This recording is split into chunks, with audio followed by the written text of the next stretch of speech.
Merci de nous accorder votre attention encore sur cette session où j'ai le plaisir d'être accompagnée de Barbara, qui fait partie aussi de l'équipe Winband, tout comme moi. Et puis, on vous offre un témoignage et un retour d'expérience client avec Daphné, que je te laisserai te présenter, de Mondial Relais, pour aborder un sujet qui nous passionne, qui nous permet de partir à la conquête des comptes stratégiques avec des approches un petit peu plus différentes, un peu personnalisées. On va vous expliquer un peu tout ça. Il y aura une session de questions-réponses déjà entre Barbara et Daphné, mais n'hésitez surtout pas à poser vos questions, parce que c'est aussi tout l'intérêt d'avoir une interaction avec vous et de pouvoir répondre à vos interrogations sur le sujet. Je te laisse te présenter. Oui. Est-ce que le micro fonctionne? Oui, magique, magnifique. Merci à tout le monde d'être là. Comme le disait Isabelle, je pense qu'il y en a qui ont été contraints par des on va dire, horaires logistiques. Ça tombe bien, la logistique, c'est là où je suis. Donc, moi, je suis Senior Client Engagement Manager, c'est long, chez Mondial Relais. En fait, je m'occupe de toute la partie acquisition, marketing B2B, sachant que Mondial Relais... Je pense que la majorité de la salle connaît. Qui connaît Mondial Relais? Oh bah formidable. Qui connaît InPost? Là, il y en a beaucoup moins. Donc Mondial Relais a été racheté depuis 2 ans par le groupe InPost, qui est un groupe polonais et qui a inventé en Pologne les lockers, donc les consignes automatiques, qui sont les concurrents directs des lockers d'Amazon. Et on est en train de déployer en fait cette solution qui est une solution alternative au point relais au domicile. On en reparlera lors de l'échange. Sur toute la France, actuellement, on vient de battre Amazon et on n'en est pas peu fiers avec 5000 lockers. Voilà. Donc on est presque aussi fiers que d'avoir battu Google, parce que d'avoir battu les Américains, ça fait toujours plaisir, en nombre de lockers sur le territoire français. Et on a pour objectif d'arriver à 8000 à la fin de l'année. Donc je suis très contente de l'invitation de Winband et je suis très fière d'être ici parmi vous.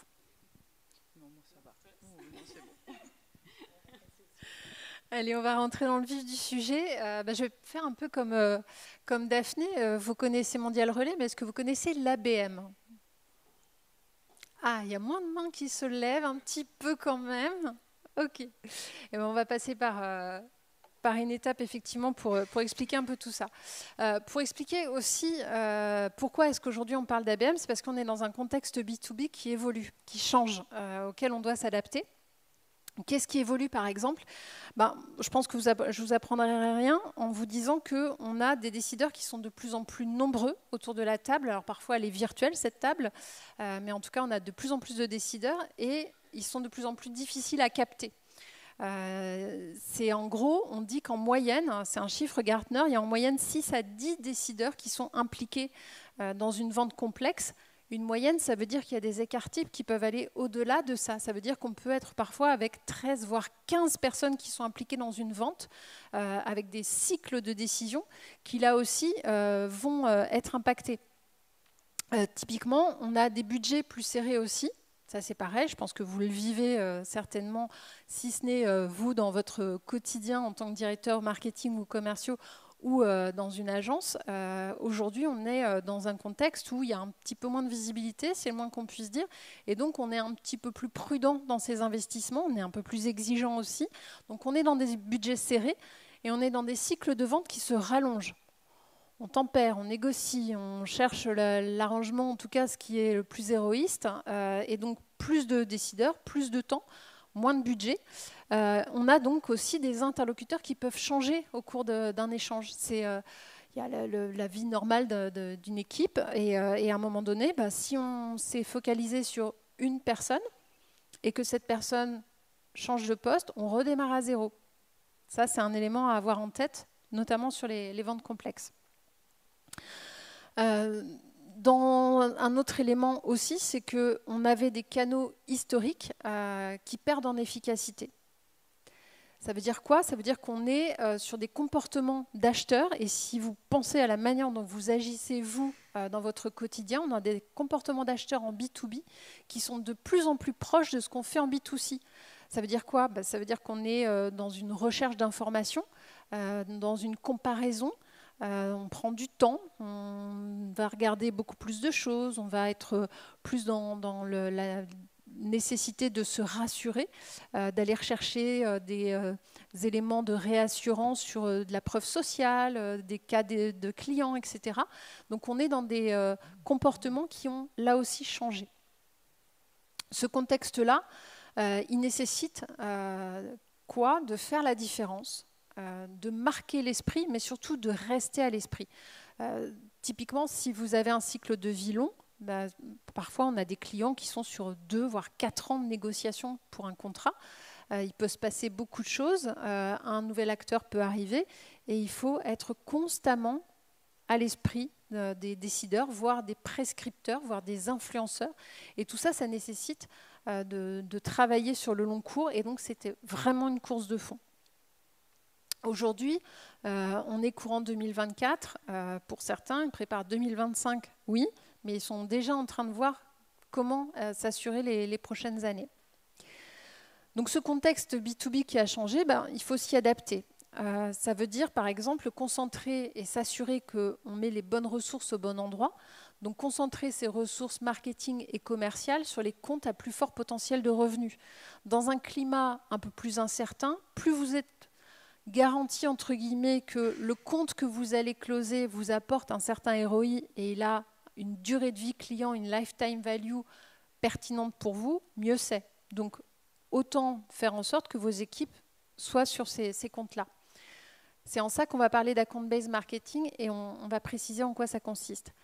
Ça nécessite, puisqu'on disait il y a beaucoup de monde autour de la table de la négociation, d'identifier les bons interlocuteurs, de s'assurer qu'on parle aux bonnes personnes, et surtout de savoir quel est leur point de douleur. Qu'est-ce qui fait que ça fonctionne plus ou moins bien, que vous avez la bonne réponse.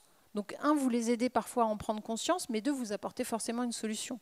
Et donc, vous êtes identifié comme étant la structure qui peut résoudre ce point de douleur. Pour ça, il faut avoir de la data. S'assurer que vous avez les bons interlocuteurs, certes, mais vous avez leurs bonnes coordonnées, vous suivez les éléments parfois de changement et vous êtes en capacité de les adresser correctement. Et puis enfin, puisqu'on est sur des comportements d'acheteurs qui sont proches du B2C, on est dans l'expérience. On est dans l'expérience prospect, on est dans l'expérience de contenu, on est dans l'expérience de ce qui va nous rapprocher de la marque. Et donc, on va faire en sorte d'élaborer des campagnes les plus personnalisées possibles, soit par rapport à ce point de douleur qu'on a identifié, voire par rapport à la personnalité de l'interlocuteur. On peut être dans des choses très ciselées, très fines. Et pour ça, aujourd'hui, ça nécessite effectivement de la créativité, de l'inventivité, du temps. Et on a des outils aujourd'hui, avec l'IA notamment. Je pense que je ne vous apprendrai rien, c'est un peu quand même le sujet depuis les 18 derniers mois, même si ce n'est pas récent, mais il y a une recrudescence sur le sujet. Et c'est d'amener une touche d'IA qui va nous permettre de passer là aussi un cran en productivité, mais aussi en capacité de personnalisation, on va le voir. Et c'est ce trio gagnant qu'on vous invite à parcourir avec nous aujourd'hui, avec justement le retour d'expérience de Mondial Relais, pour voir comment est-ce qu'en abordant avec une approche account-based marketing de la data pertinente et de qualité, et puis une touche d'IA, on a ce trio gagnant pour aller à la conquête des comptes stratégiques. Alors si on rentre dans le sujet de l'account-based marketing, qu'est-ce que c'est?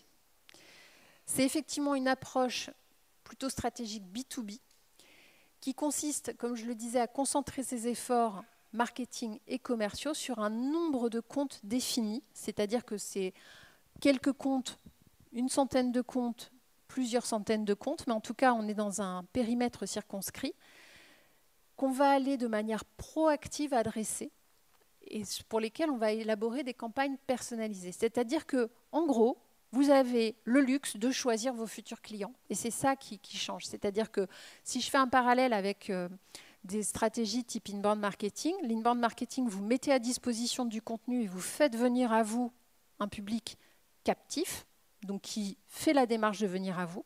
Là, on inverse la démarche et c'est vous qui choisissez d'aller adresser spécifiquement des comptes qui vous intéressent et à l'intérieur de ces comptes, des interlocuteurs dont vous savez qu'ils seront vos décideurs. Donc ça, c'est ce qui est mis en place par rapport à ces comptes à plus fort potentiel de revenus. Et donc l'objectif de tout ça, c'est de décrocher des rendez-vous qualifiés avec les bons décisionnaires. Vous allez me dire, OK, c'est top. Merci. Mais alors, c'est pour qui? Est-ce que, une fois que je sais ça, est-ce que ça me concerne ou pas? Alors, des éléments de critères, ce n'est pas les plus exhaustifs, mais c'est des éléments qui permettent déjà de cocher certaines cases. C'est de se dire que généralement, on est quand même sur un panier moyen plutôt élevé. Pourquoi? Parce que on mobilise quand même des ressources, on est sur du temps long, on est sur de la création de contenu dédié, donc on sait qu'on va aller chercher un potentiel relativement élevé. On est sur un cycle de vente relativement long. Pourquoi? Parce qu'on va créer beaucoup de contenu et on va accompagner le parcours de décision. Donc si c'est un achat qui peut se faire en autonomie en un mois, ça n'a pas de sens. On est sur un cercle de décision étendu.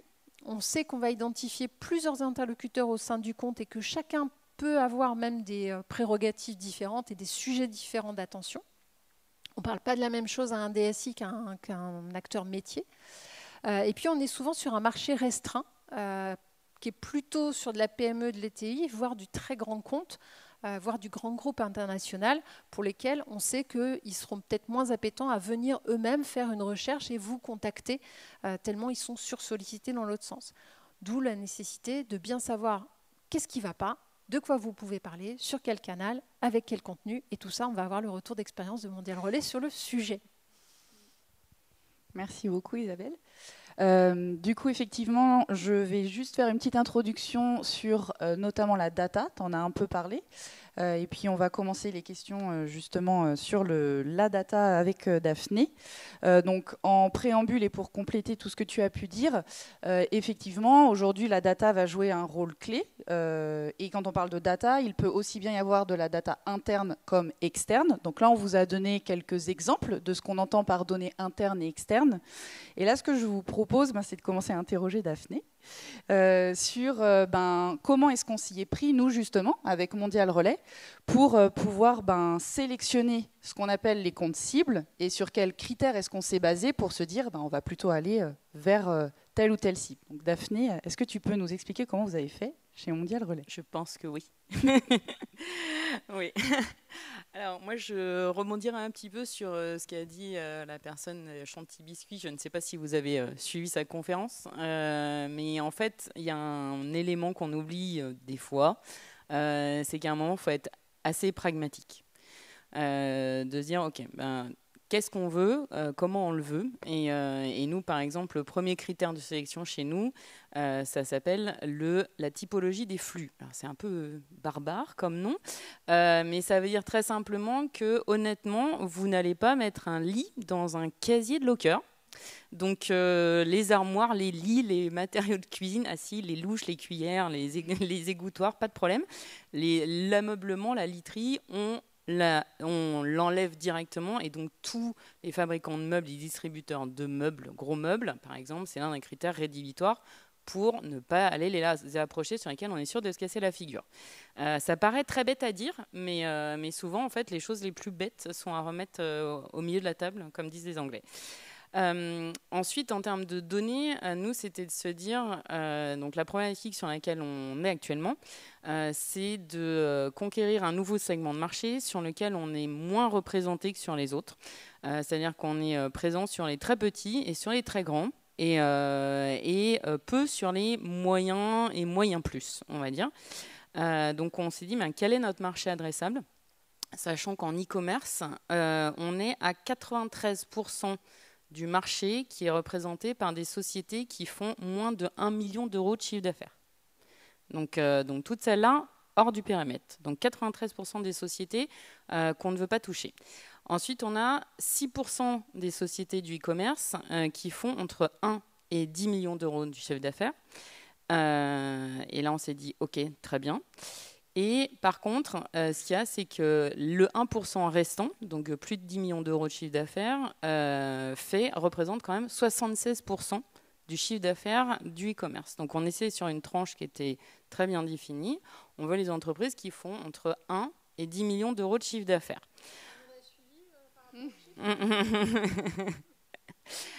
Donc ça, une fois qu'on a dit ça, on a déjà reposé le cadre. Le troisième élément, c'était de se dire quel est le secteur d'activité qu'on veut cibler. Donc j'ai dit l'ameublement, on oublie.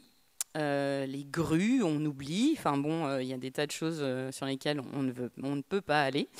Et en fait, quand on a commencé ce travail, on avait donc des équipes de prospection qui étaient organisées en 3 grands piliers de prospection qui, d'un point de vue marketing, avait peu de sens parce qu'en fait, on avait une catégorie qui était une espèce de catégorie fourre-tout où on mettait de l'électroménager avec de la téléphonie et de la décoration, enfin qui était pas très, on va dire, personnalisable ou identifiable. Donc pour mener ce travail, nous on s'est fait aider par un cabinet de conseil que certains connaissent qui s'appelle le BCG, le Boston Consulting Group, qui nous a accompagnés pour faire tout ce travail de resegmentation et d'identification des 10 secteurs d'activité sur lesquels on veut aller. Et parmi ces 10 secteurs d'activité, sur lesquels on identifiait ceux sur lesquels on surperformait et ceux sur lesquels on sous-performait pour savoir exactement ce qu'on voulait cibler en priorité. Premier point. Premier point, oui. Et donc effectivement, voilà, maintenant que vous aviez identifié tous ces critères-là, l'idée c'était de se dire comment est-ce que je vais faire pour trouver ces critères et donc avoir une base de données que je vais pouvoir adresser. Donc là, tu disais, voilà, ça a été un premier travail un peu préparatoire parce que vous partiez un petit peu d'une page blanche pour adresser les PME. Et donc là, vous avez décidé plutôt de vous orienter vers différentes sources de données. Si tu peux nous donner quelques exemples. Oui. Alors, donc, comme on l'a mentionné sur la slide, on a notre propre data. Alors, ce qu'il faut savoir, c'est que chez nous, sans révéler des secrets, on a 2 ERP différents et un CRM. Donc c'est un peu compliqué quand on essaye de réconcilier tout ça et de se dire, d'accord, en fonction des critères que j'ai vus, je vais me faire des bases repoussoirs. J'ai 3 systèmes à intégrer avec des données qui n'ont pas forcément des champs qui correspondent les uns aux autres et avec des tables de correspondance qui sont un peu complexes. Donc nous, on a creusé en fait nous, on a récupéré des données sur des fournisseurs de données comme SimilarWeb qui se basent sur des volumes de trafic en fait de sites e-commerce, ou Mixdata, que vous connaissez peut-être, qui est plutôt sur des données administratives. Et une fois qu'on a mouliné tout ça, on a dû faire notre base repoussoir, sachant qu'on est dans un domaine qui est particulier, c'est-à-dire qu'on a aussi des intermédiaires qu'on appelle des logisticiens et des brokers. Donc on peut avoir des clients qu'on n'a pas identifiés comme clients directs chez nous, mais qui sont des clients indirects via ces third parties ou ces fournisseurs de services. Donc ça prend un peu de temps. Et donc, effectivement, pour résumer aussi ce que tu viens de dire, donc c'est pour vous montrer aussi l'importance qu'il y a et le temps qu'on peut passer à vraiment venir travailler sa data pour ensuite, bien évidemment, avoir les meilleurs résultats possibles lorsqu'on lancera le scénario ABM. Et donc, en parlant de scénario ABM, j'avance un tout petit peu dans la méthode quand on décide de mettre en place une stratégie ABM. Et bien évidemment, ce qui va venir constituer cette stratégie, une fois qu'on a notre base de données, c'est de l'adresser avec du contenu. Donc, il va falloir définir des axes de communication, notamment. Et là vient la question, comment est-ce que vous vous y êtes pris pour définir vos axes de contenu, pour décider d'adresser vos axes de communication, et décider d'adresser tel ou tel contenu à cette fameuse base de données. Oui. Alors, moi, je vais un peu contredire. Je suis désolée, Frédéric Carreza, qui était juste avant, qui disait que le persona n'existe plus. En B2B, on a quand même encore des personas. Alors, certes, c'est pas le persona que vous faites sur Canva en une slide un peu, on va dire, bateau. Non, un vrai persona, ça se creuse et ça s'est fait en partenariat avec Winburn sur la base vraiment d'une trame très détaillée de comprendre vraiment les pain points, comme disent les Anglais, et comprendre vraiment les challenges. Isabelle disait au début qu'on pouvait avoir jusqu'à 6 à 10 interlocuteurs dans un comité de direction ou d'un comité de décision. Nous, on commençait, c'est-à-dire qu'en fait, on n'avait pas du tout d'acculturation à l'ABM. Donc, les bonnes pratiques disent, et en général, pour commencer, c'est bien d'avoir 3 personas bien faits, bien travaillés, avec des problématiques bien identifiées. Donc nous, de toute façon, ce n'est absolument pas un secret d'État. En e-commerce, qui est-ce qui décide ?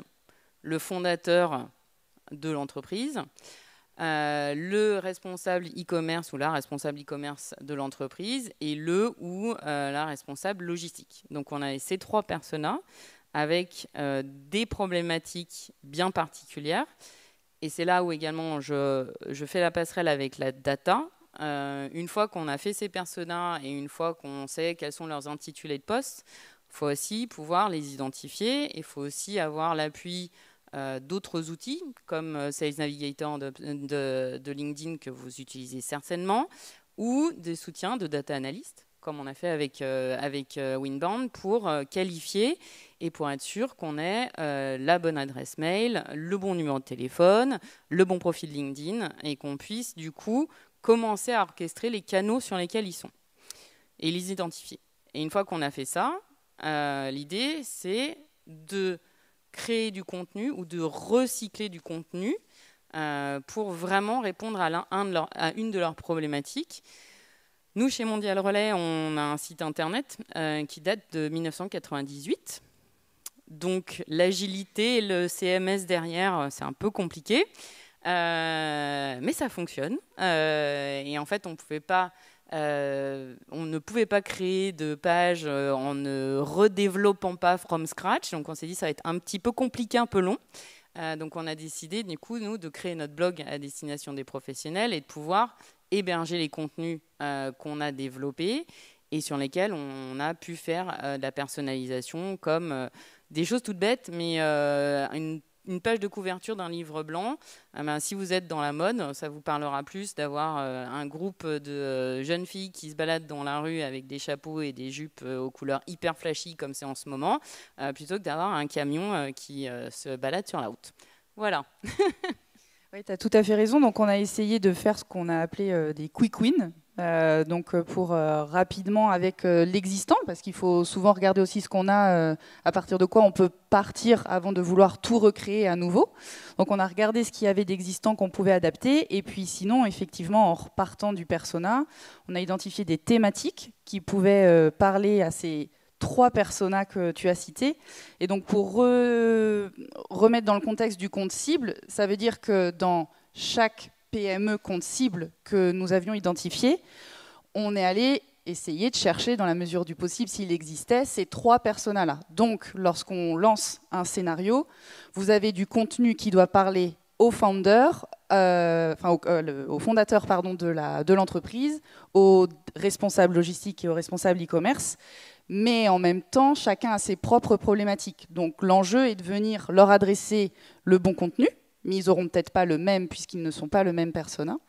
Et puis, effectivement, ils n'auront pas forcément aussi les mêmes visuels. Et donc, l'idée, c'est de venir personnaliser de cette manière-là, d'utiliser les outils, on va le voir juste après aussi, pour y aider.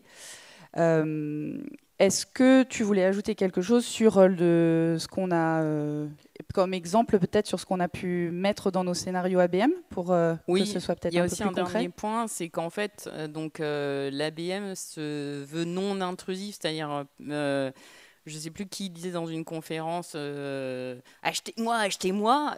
Non, ça ne va pas marcher. Donc l'idée, c'est quand même d'y aller petit à petit en proposant des éléments de réflexion, puis ensuite d'amener des contenus qui sont en rapport avec leur parcours d'achat, leur maturité, et d'être sur le bon canal. C'est-à-dire qu'en B2B, l'email fonctionne encore, oui. On a aussi LinkedIn. Nous, on avait fait un premier POC avec LinkedIn et on a tiré beaucoup d'enseignements. Il faut apprendre à marcher, faut apprendre en marchant. Et également, en fait, nous, ce qu'on avait par exemple identifié comme challenge qui était commun aux 3 personas, c'était comment diversifier ses transporteurs e-commerce et en gros comment minimiser ses risques dans un environnement qui est quand même de plus en plus instable et qui est de moins en moins prévisible. Voilà. Et si tu peux juste passer les slides, Isabelle, s'il te plaît, pour donc vous parler de quelques outils, effectivement, lorsqu'on arrive à ce stade-là et qu'on commence à partager des contenus. On va y revenir un tout petit peu après sur l'alignement des équipes sales et marketing, mais vous pouvez vous aider effectivement de différents outils pour décider de la manière dont vous allez rédiger peut-être un email, et puis donc derrière on le verra des contenus. Donc il y a des outils, alors après si tu veux commenter aussi Isabelle, tu peux. Je te laisse peut-être la main sur Kristals et puis. L'intérêt, effectivement, on l'a vu, c'est qu'on est face à différents interlocuteurs avec des problématiques différentes. Je te rejoins sur l'analyse de personnel. L'ambition, c'est aussi de comprendre le parcours de décision. C'est quels sont les éléments déclencheurs qui font passer d'une étape à l'autre. Et quand on est dans une démarche ABM, puisqu'on le dit, on est en proactivité, hein, c'est nous qui décidons de la prise de contact, c'est comment est-ce qu'on peut s'assurer de la meilleure bonne première impression. Et pour ça, il y a par exemple, ce qu'on disait en touche IA, c'est des outils comme Human Linker ou Crystal Nose qui permettent d'avoir un premier aperçu, a priori en fonction des données récoltées, d'un profil qui se dégage et qui fait que quelqu'un qui a plutôt une tendance à aller droit au but et à être direct sujet-verbe-complément, si vous arrivez avec des circonvolutions littéraires, ça ne va pas passer. Donc c'est de vous donner en fait les bons tips dès le départ et de faire en sorte que vous ayez un temps d'avance sur le bon icebreaker, la bonne manière d'adresser et surtout de gagner ce temps de séduction entre guillemets dans la première approche. Donc ça, c'est ce que vous retrouvez, je ne sais pas si vous êtes familier avec la notion de disque, par exemple, sur des profils. Crystal Nose permet de trouver ces éléments-là et vous le retrouvez sur un profil LinkedIn, vous le retrouvez en conseil quand vous rédigez, je ne sais pas si on le voit bien, quand vous rédigez un mail, ça regarde en fonction du profil, ça vous dit là, tu peux peut-être faire plus court ou être un peu plus dans cette approche-là parce que la personne a plutôt tendance à être ainsi.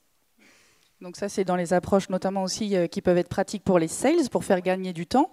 Et puis sur la seconde slide, plutôt peut-être éventuellement côté marketing, où là, vous avez l'exemple sur ce qui peut exister sur HubSpot, mais vous avez aussi les autres logiciels de marketing automation qui intègrent de plus en plus l'IA. Vous en avez entendu parler aujourd'hui. Et donc notamment, vous pouvez essayer de tester de générer des images personnalisées pour vos articles de blog ou tout autre contenu que vous voulez adresser. Et donc ne pas retrouver deux fois la même image qu'un peut-être confrère ou une consoeur utiliserait. Vous pouvez aussi venir utiliser un module sur HubSpot où vous allez lui proposer un contenu déjà existant et lui demander de vous faire des extraits ou de nouveaux contenus à partir de celui-ci. Donc ça peut vous faire aussi gagner beaucoup de temps ou vous donner du moins des idées pour venir enrichir votre scénario ABM. Et donc, c'est ce qu'on disait tout à l'heure, quand on veut aller rapidement, c'est quand même pratique d'avoir ces outils à disposition.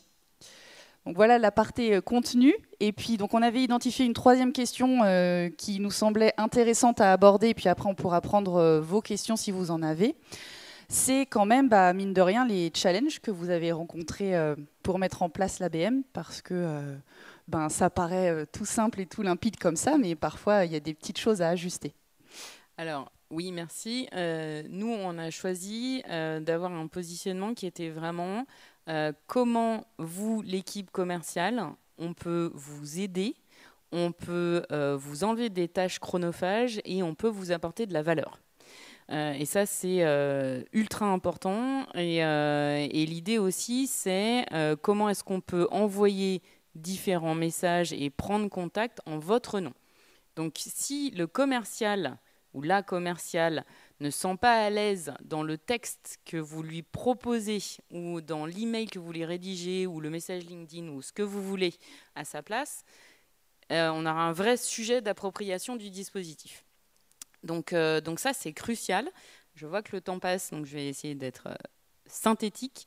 Chanty disait « faut écouter ». Moi, je dirais « faut surtout se comprendre », en fait. Anecdote, la première fois que j'ai employé infographie devant un sales de 35 ans de métier, il m'a dit « info quoi ?» mais moi, je ne mettrais jamais ce mot-là. Et donc, quand on parle en son nom, faut un peu déjargonner, faut s'acculturer, faut prendre le ton avec lequel il s'adapterait, faut un peu s'éloigner du ton de la marque. Nous, on est une marque qui se veut légèrement décalée. Les commerciaux ne sont pas décalés.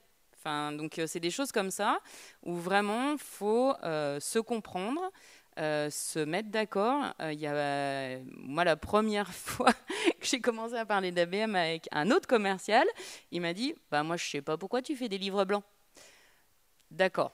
Donc, on va réexpliquer le dispositif et il faut les accompagner. C'est-à-dire que nous, on a eu un écueil et moi, je trouve que c'est bien plus intéressant de parler de ces échecs que de ces réussites, en fait.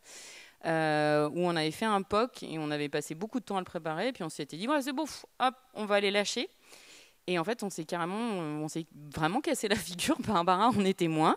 Le commerce n'a pas du tout suivi, il ne s'est pas du tout approprié le dispositif. Et quand on a relancé donc, une deuxième vague sur un autre dimensionnement, on s'est dit, bon ben d'accord, et ben, tous les 2 jours, il faut qu'on fasse une demi-heure de suivi, qu'on leur explique, qu'on leur montre les résultats, qu'ils voient qu'on a tel et tel indicateur qu'on suit et qu'on soit vraiment main dans la main pour leur montrer que ça leur apporte de la valeur et que ça leur fait gagner du temps.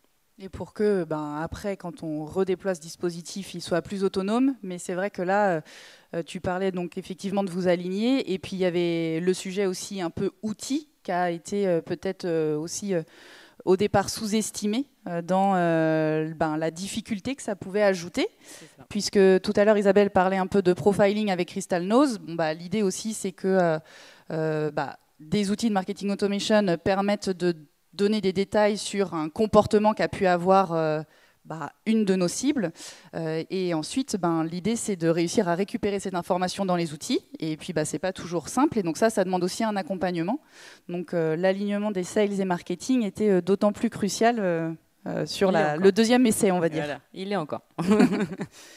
Est-ce que certains d'entre vous ont des questions dans la continuité de ce qu'on a pu présenter? Sinon, on a une petite slide. Ouais. Je pense qu'il faut que je passe le micro. C'est ce que je pense, oui. Bonsoir, merci. Tout à l'heure, vous avez parlé du coup de 3 personas et de plusieurs canaux, plusieurs méthodes pour les prospecter. Est-ce que vous avez adressé ces 3 personas en même temps avec justement des scénarios permettant de croiser plus facilement les informations? Et deuxième question, c'est quoi le taux de conversion, un taux de conversion satisfaisant pour la campagne? Oui. Merci. Alors, oui, on les a adressés en même temps, avec des contenus différents. Et oui, on les a suivis dans un outil qui permettait de suivre leur engagement, qui est en fait la partie account-based marketing d'HubSpot, donc qui permet d'avoir une visualisation consolidée. Et le taux de conversion, nous, sur l'ABM, Isabelle le présentait au début, le critère, c'est le taux de rendez-vous obtenu. Donc, on est sur entre du 12 et du 20%. Donc, ce qui est plutôt par rapport à on va dire du lead froid, etc., vous êtes quand même bien meilleur. Et ensuite, après, sur le taux de transformation, ce qu'on remarque, c'est que par rapport à l'appel de lead froid, où on est, dit 4, 6, 8%, là, quand on a ciblé nos contacts et qu'on les enrôle, on est sur des taux qui peuvent varier entre 40 et 60%. Donc on est sur des performances après qui sont intéressantes. Le vrai sujet, c'est en fait votre coût d'acquisition par rapport à la marge que va vous générer votre client. Et là, en fait, ça dépend. C'est-à-dire que si vous mettez 200 € en coût d'acquisition et qu'il vous en rapporte 2000, peut mieux faire. Si vous en mettez 8000 et qu'il vous en rapporte 300 000, là, c'est pas la même histoire. C'est pour ça que l'ABM est plutôt pour des grands comptes, parce que l'investissement marketing est potentiellement plus élevé, mais le retour sur investissement l'est aussi beaucoup plus.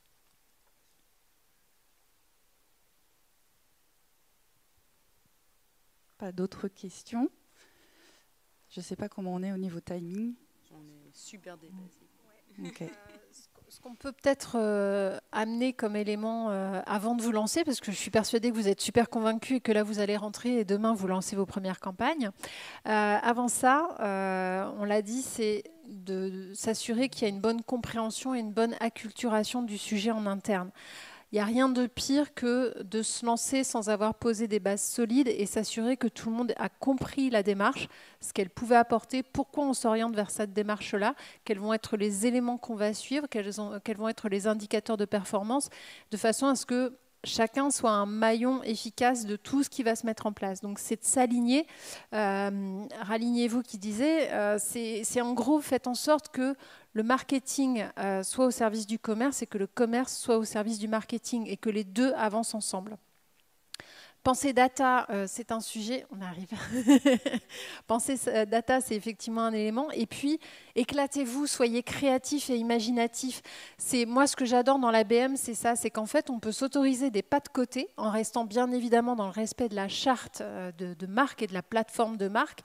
Mais c'est de se dire qu'on a la possibilité d'aller capter l'attention dans un univers qui est même en B2B, avec des choses parfois très différenciantes, de créer une expérience prospect d'humain à humain et d'aller parfois dans des choses qu'on n'imaginait pas et qui fonctionnent. Et je te donne la main, Nabila, pour ta question.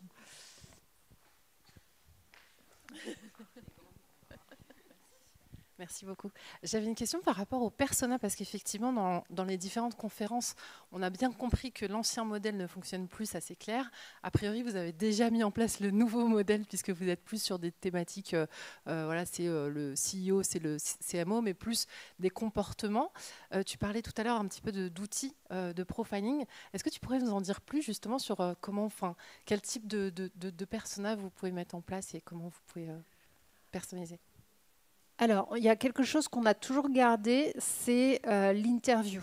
C'est-à-dire que ça, c'est un élément essentiel. On a beaucoup de clients qui nous disent « Non, mais moi, c'est bon, mes clients, je les connais. » Oui, mais est-ce que vous savez ce qui s'est passé avant qu'ils deviennent clients? Et c'est ça qui est intéressant, c'est cette phase-là, en fait. C'est pas tant de se dire « Aujourd'hui, je sais comment ils fonctionnent en tant que clients », c'est quel est le parcours qui les a amenés jusqu'à devenir clients. Et ça, l'interview, elle a ça de précieux, qu'elle permet de comprendre le parcours et de recueillir du verbatim et de voir s'il y a des choses qui se retrouvent dans un process commun à ces personnes qui sont aujourd'hui clients. Donc c'est un élément qu'on garde. Les outils, effectivement, permettent de récolter et d'agréger beaucoup de data. On a des sujets, par exemple, de connaissances clients où on va aller regarder comment se comportent des clients actuels pour voir si on a des similitudes qui nous permettent d'aller chercher des jumeaux. Donc ça, c'est aussi des choses. Et de comprendre effectivement au-delà de la photographie un peu banale de c'est Paul, 35 ans, et il est marié, 2 enfants. C'est qu'est-ce qui se passe dans sa vie. On a beaucoup parlé aussi de job to be done. C'est en gros, c'est quoi sa mission? Quelles sont les contraintes qu'il rencontre? Qu'est-ce qui va lui faire prendre conscience de la problématique dans laquelle il se trouve? Qu'est-ce qui va lui permettre de considérer des solutions et de choisir? Et de le guider, de le prendre par la main petit à petit pour chaque étape. Et pour ça, c'est d'être rassurant sur son expertise, son savoir-faire. Donc faire savoir son savoir-faire, c'est hyper important. D'être pertinent dans la démonstration de je vous ai compris sans vouloir singer qui on pense, mais d'avoir vraiment une compréhension client poussée et d'offrir une expérience prospect unique. Est-ce que ça répond? Merci beaucoup. Oui, carrément. Merci beaucoup. On a un peu dépassé. Ce que je vous propose, c'est que si le sujet ABM, vous souhaitez le creuser, on a créé depuis 2 saisons maintenant un podcast exclusif sur le sujet. C'est un des premiers sujets francophones, podcast francophone sur la Account-Based Marketing. On a aussi des meet-up en présentiel qu'on propose à Paris et une newsletter qu'on vous invite à suivre. Donc n'hésitez pas. Et si vous avez des questions, on est encore un bon moment. Donc n'hésitez pas à venir nous voir. On y répondra avec plaisir. Merci encore pour votre attention.